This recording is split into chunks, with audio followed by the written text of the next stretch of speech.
रे सोन्या, तुला काय हवंय? का रडतोयस? अगं बाई, ह्याचा अंग तर लय तापले या. हे पण घरी नाहीत. आता मी काय करू? सावित्री, अगं ये सावित्री, किती रडतोय तुझं बाळ? काय झालंय त्याला? होय ग पारू, रात्रीपासून लय रडायला लागले बघ. काय ठाऊक काय झालं या? अंग बी लय तापलं या. अगं सावित्री, अगं याचं अंग तर इसवणी तापलं या. होय ग पारू, आता मी काय करू? अगं सावित्री, ही तर भूतबाधा आहे, भूतबाधा. काय भूतबाधा? माझ्या लेकराला भूताने झपटले? नाही नाही, असं होऊच शकत नाही. होय सावित्री, असंच झालंय. याच्या पापण्या बघ कशा लाल झाल्यात. मग आता मी काय करू?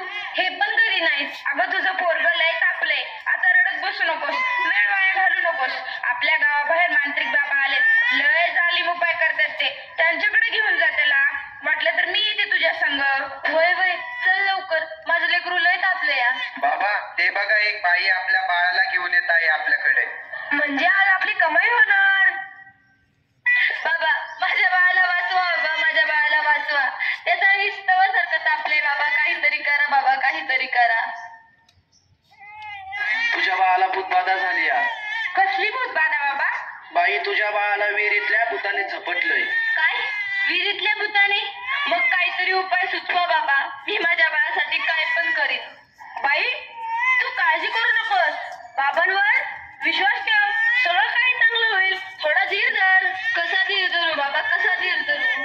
तुला तुझ्या बाळासाठी बळी द्यावा लागेल. म्हणजे तुला एक बकऱ्याचा नैवेद्य द्यावा लागेल. ठीक आहे बाबा, मी माझ्या बाळासाठी वाटते ते करेन. पण माझं बाळ वाचलं पाहिजे. माझ्या बाळाला वाचवा बाबा. बाई, तुला काय करायची गरज नाही. तू फक्त पैसे दे, नैवेद्य आम्ही करू. ठीक आहे बाबा, मी वाटेल तेवढं पैसे देईन, पण माझं बाळ वाचलं पाहिजे. हे घे अंगारा, दिवसातनं 2 वेळेस लावत जा बाळाला. बाबा की जय हो, बाबा की जय हो, बाबा बोले, बाबा बोले. ह्याचा अजून कसं काही ताप कमी नाही झाला? काल बाबाकडे जाऊन पण काय बी फरक पडला नाही. अगं, किती रडतोय तो. तुला किती वेळा सांगितलंय त्याला दवाखान्यात घेऊन जा म्हणून, पण तू काय माझं ऐकू नकोस. अहो ऐका ना, चिडू नका. जरा बघा ना हातात घेऊन. याचा ताप कायच कमी नाही झाला. जरा बघा ना याला काय झालंय ते. त्यावेळी तुला किती वेळा सांगितलं की घरात प्रसूती करू नकोस म्हणून. अशा वेळी एका आईचं आणि बाळाचं दवाखान्यात असणं किती महत्वाचं असतं, माहित आहे का तुला? अहो, पण पुरुषाच्या हातून प्रसूती करताना लाज वाटते. कसं वाटतं ते? त्यावेळेस दवाखान्यात कुठल्या महिला डॉक्टर पण नव्हत्या. मी कशी करणार होते प्रसूती? अगं, याचं अंतर तव्यासारखं तापलंय. अशी कशी गाफील असतेस तू? अहो, मग काहीतरी करा ना. दादा, लवकर जाऊन वैद्यांना बोलव. मी याला देवाचा अंगारा लावते. बस कर सावित्री, हा सर्व अंधविश्वास असतो. अहो, जरा विश्वास ठेवा. हे बघा, याचा ताप कमी होतोय. कपाळ पण अगदी थंड पडलं या. बघा ना जरा.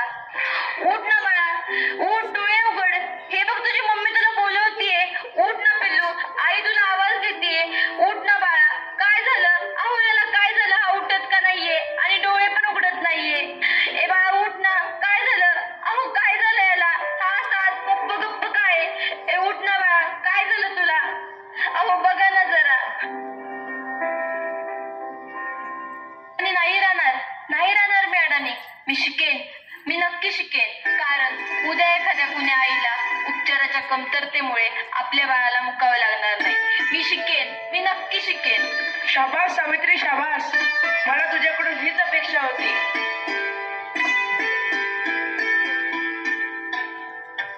अगं बाई, मला माहितीच नव्हतं सूर्य हा पृथ्वीच्या गोल फिरतो. अगं, सूर्य पृथ्वीच्या गोल फिरत नाही, पृथ्वी सूर्याभोवती फिरते. समजलं? चल गावंढळ.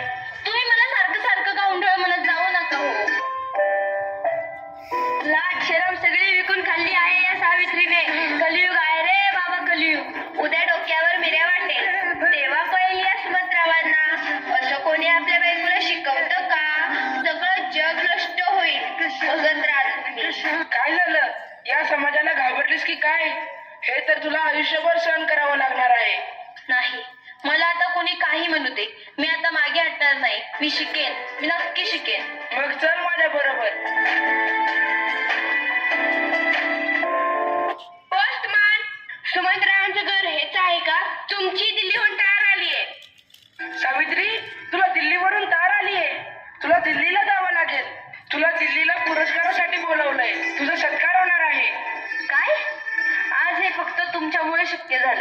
नाहीतर मी एकटी काहीच करू शकले नसते. कॉंग्रॅच्युलेशन्स. Keep it up. महिलांचा सन्मान वाढवला तुम्ही.